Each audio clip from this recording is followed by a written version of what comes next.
I'm Ben Meiselas from the MeidasTouch Network. A January 6th insurrectionist by the name of Jerod Hughes was just sentenced to 46 months of incarceration by federal judge Timothy Kelly out of federal court in Washington, D.C. Actually, a Trump appointee, Judge Timothy Kelly. The Department of Justice was seeking 51 months. Ultimately, Judge Timothy Kelly ordered a sentence of 46 months. But what's most interesting here as well is that in the sentencing brief by this insurrectionist, Jerod Hughes, he calls out Donald Trump as being a charlatan and claiming that he was misled. Now, Jerod and his brother Joshua pled guilty over the summer. Joshua was actually sentenced to about 36 to 38 months. Jerod got a more significant sentence. You may recall these names, very high-profile insurrectionists who were attacking the Capitol Police officer Eugene Goodman. They were involved in chasing him. You can see them on the videotape as they enter the Capitol building and then chase Eugene Goodman, and he courageously diverted them away from where the members of the Senate and the House of Representatives were. But let me read you the sentencing memorandum filed by Jerod Hughes, where he and his lawyer call out Donald Trump as a charlatan. Now, they're writing the sentencing memorandum to request leniency by Judge Timothy Kelly, a Trump appointee. I will reiterate again here, it seems to have only worked slightly. I mean, the DOJ was seeking 51 months. They got 46 months, one of the stiffer sentences given to insurrectionists. You know, if you're watching the MeidasTouch Network, my view that all of these sentencing are too light. The overall, and it's not the Department of Justice's fault, because the laws that we have on the books and the sentencing guidelines that previously existed, that predate the January 6th insurrection, really were not focused on the type of conduct that occurred. So the sentencing guidelines don't really match up to the horrific nature of the act. Lots of these insurrectionists are being sentenced to 4, 5, 7 years. You're not really seeing any sentences that are more than 10 plus years. And my own view is there should be 20-year minimum sentences for these insurrectionists, but I'll save that view for another day. Let me go back to the portion of the sentencing memorandum that was filed earlier in the week before the sentencing, which took place, mind you, on January 6th, 2023, exactly 2 years from the date Jerod and his brother invaded the Capitol, trespassed, and engaged in the horrific assault on the Capitol building, our democracy, on the Capitol police officers. This is what is stated in the sentencing memorandum. Those are the motivations behind most criminal behavior, but they are inapplicable to the case at bar. To the contrary, defendant took time off from work, time away from his family, traveled for days at his own expense to engage in what he perceived was his patriotic duty. He was responding to the entreaties of the commander-in-chief to save the country. It is only in retrospect he has learned that he was responding to the clarion call of a charlatan. Defendant's intentions were noble in that he was responding to a call to sacrifice and civic duty as a citizen. It's only in hindsight, it then goes on, that he realized that he was dealing with a charlatan, a crook, a traitor in Donald Trump. But very powerful words there, though, from an insurrectionist. Granted, it's being translated through his attorney. But to say that in hindsight, he now realizes he was responding to the, quote, clarion call of a charlatan, referring to Donald Trump, and saying that while he believed it was his civic duty, he now realizes that he was wrong. But this was a very, very, very dangerous insurrectionist who, according to the Department of Justice, roamed the halls and menaced the overpowered police, chasing a lone police officer. He screamed angry threats to the police line, telling them, "There's a effing army behind us." According to other documents, let me just read to you what's in some of these documents filed by the Department of Justice regarding the conduct of Jerod and his brother Joshua. Joshua Calvin Hughes and Jerod Wade Hughes then joined up with Douglas Austin Jensen, who was engaged in a confrontation with Capitol Police Officer Eugene Goodman. Officer Goodman repeatedly ordered the rioters to back up and leave the Capitol building. Joshua Calvin Hughes, Jerod Wade Hughes, and the other rioters refused those commands.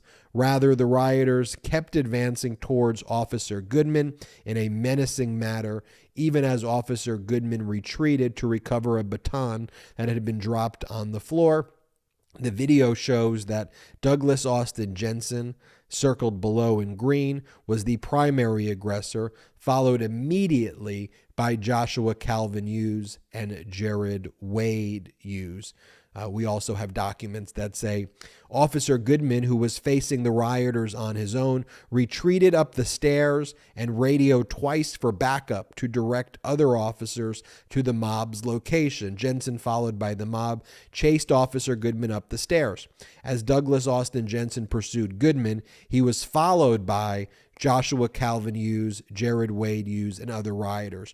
When Officer Goodman reached the second floor, he positioned himself so that he was between the rioters and the Senate floor, which had not yet been evacuated.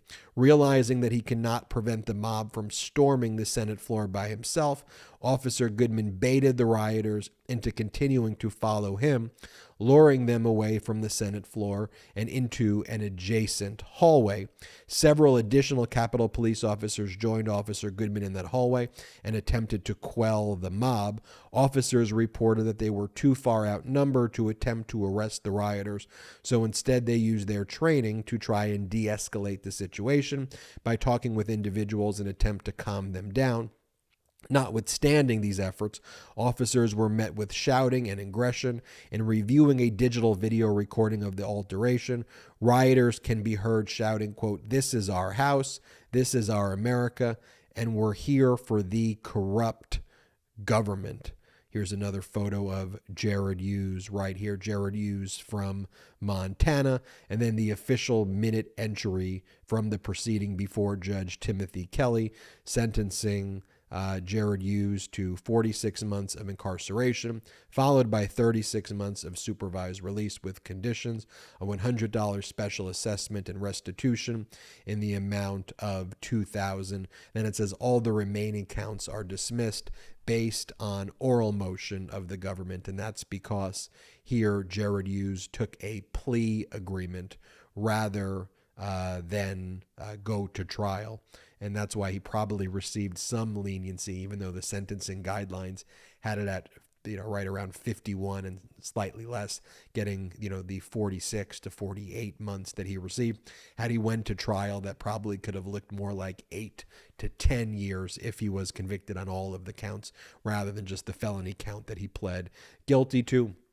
One of the things that also emerged in the discovery process in the case is that Jerod Hughes had texted with a friend saying, quote, "Tomorrow, Buddy Trump is going to drop the hammer or we are." So he went from "Tomorrow, Buddy Trump is going to drop the hammer" to calling Donald Trump a charlatan now that he is being sentenced to multiple years behind bars. Again, I think he should be sentenced to a longer prison term. Nonetheless, this was on the higher end of the sentencing. And again, you had a Trump-appointed judge, Timothy Kelly, make the sentence, which is also notable as well. We'll keep you updated on more of these insurrectionist guilty pleas, what they are saying, to keep you updated. Let me give you one final point and leave you with this. And I think it's important as we pass the January 6, 2023 anniversary. The Department of Justice has filed over 950 cases against insurrectionists, including those against the Oath Keepers and the Proud Boys for seditious conspiracy. Over half of those cases have already been resolved with guilty verdicts or guilty pleas. In their trials, in their cases, the Department of Justice is batting 1,000. They have a perfect record of convictions. Now, there are some counts that they lost on. For example, in the Proud Boys case, only 2 of the leaders were found guilty.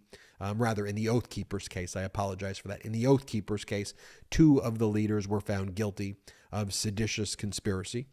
All 5, though, were convicted of obstruction. So there were some counts that the DOJ may have lost on, but their conviction record, though, is batting 1,000, which is what you have to look at here, which is incredible.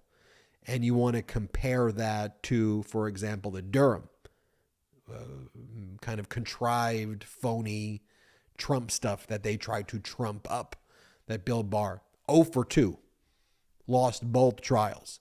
So the fact that the Department of Justice has filed so many cases and has a perfect record is something that is not talked about enough, but goes to show you that a great deal of work has been done by this Department of Justice in the largest and most complex mass undertaking by the Department of Justice in its history for a single act like this. Essentially, every day there are more convictions, more pleas, more sentencing taking place in the federal court in Washington, D.C. I'm Ben Meiselas from the MeidasTouch Network. Hit the subscribe button. We're on our way to 1 million subscribers thanks to your support. And in addition, check us out at patreon.com/MeidasTouch, patreon.com/MeidasTouch. You'll love the exclusive content there, but most importantly, help grow this independent media platform. Till next time, I'm Ben Meiselas. Our blue wall stopped the red wave and election deniers got denied election. That's why we're celebrating with the new Democracy Prevails team. We've got lots of work to do, but we should all be proud that when democracy was tested, democracy prevailed. You've earned this. Don't wait. Get yours right now at store.meidastouch.com. That's store.meidastouch.com.